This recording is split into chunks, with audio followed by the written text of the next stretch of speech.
Hey everybody, what's going on? Today we're going to be talking about the new sci-fi film Annihilation, starring Natalie Portman, Tessa Thompson, and Oscar Isaac. A biologist's military husband returns after he had been missing for about a year. He seems to have no real memory of who he is.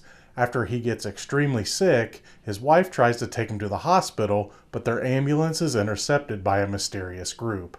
This leads Lena, the biologist, to a base where she learns where her husband had disappeared to, a place called the Shimmer, an ever-expanding area where anything that goes in does not come out. Wanting to know what happened to her husband, Lena volunteers to go on the next mission into the mysterious Shimmer.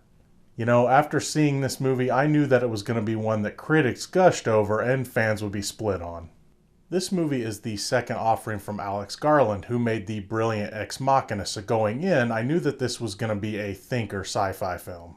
I knew at the end I was going to have to do a lot of research and debating with myself as to whether or not I liked the movie. I was loving the movie up until the very end, but the last scene left me wondering about everything that I had enjoyed before it. Now, I normally don't do this, but at the end of this review, I'll talk about my thoughts on the ending and why I can understand the audience confusion and split feelings about this movie. This will be a spoiler-filled look, so I give you fair warning. Before I get into all that spoilery stuff, let's talk about the movie that we were given that happens before it. The first thing I liked about this movie is how little information is given to the audience about the Shimmer.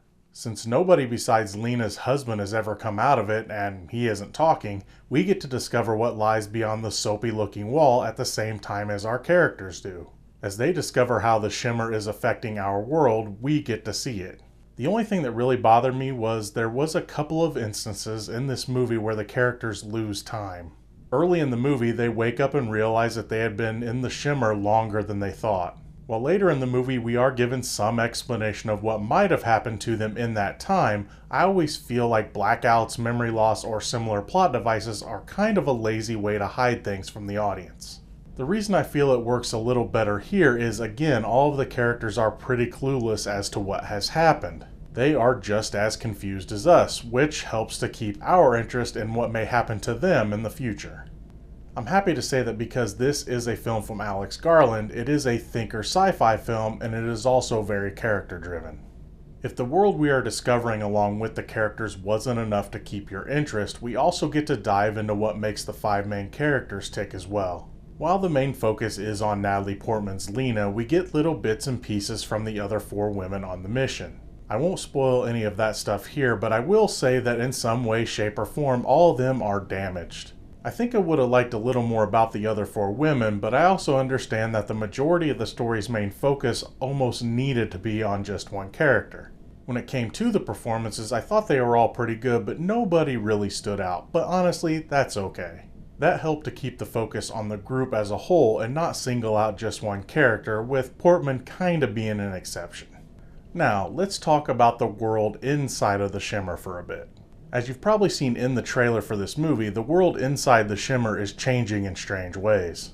One character comments how the world is being destroyed, in which Portman's character responds by saying something like, "It's not being destroyed, it's changing." There is a lot of cool and strange things happening within this new world. Things are being changed and adapting to new things, sometimes beautiful and at other times terrifying. I don't want to spoil too much, but I'll put it like this, and I never thought I'd be bringing up the movie After Earth in my review, but here we go anyway. In that movie, if this is how Earth was adapting to kill man, well, that movie still would have sucked because, well, Jaden, but it would have at least been a little bit better in the atmosphere department. Now, I do highly recommend this movie, especially if you like thinker sci-fi films, but I do have to explain why I had a little bit of trouble with this review. Again, I have to go into big-time spoilers, so you've been warned.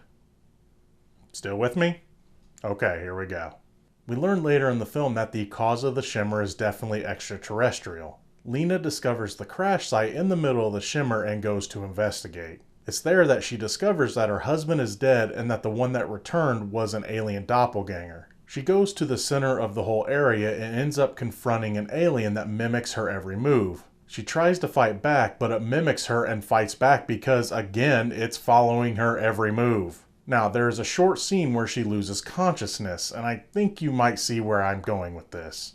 When she finally comes to, she's able to trick the alien mimic by having it handle a grenade, which ends up killing it, and she makes her escape. Now for the whole movie, Lena is telling the story of what happened to the people at the base. As she finishes her story, she asks to go see her husband. They talk and she asks if he is her husband, and he answers that he doesn't think so. He then asks her the same question, but rather than answer, she hugs him. His eyes begin to glow, then so does hers. End of movie. There is a couple of ways to look at the ending. Number one, the story she is telling us all is a lie. This whole time that she's telling the story she's an alien, and that loss of time at the crash site is a cheap way to cover up the truth. Number two, she is still Lena but has evolved. They explain early in the movie that everything within the shimmer changes on a cellular level, including humans. While both endings are plausible, I ultimately feel that the second one is the true ending. Also, apparently they changed the ending that teased the shimmer was only the beginning, because more meteors are seen coming to Earth. This does make me curious if they're going to follow the book series and make Annihilation just the first of 3 movies.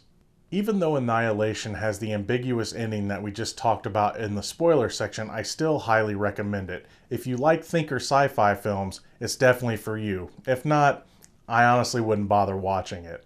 As always, thank you so much for watching. If you've seen Annihilation, let me know what you thought about it in the comment section below. Till next time, I'm Gino Reynolds from The Real Gino.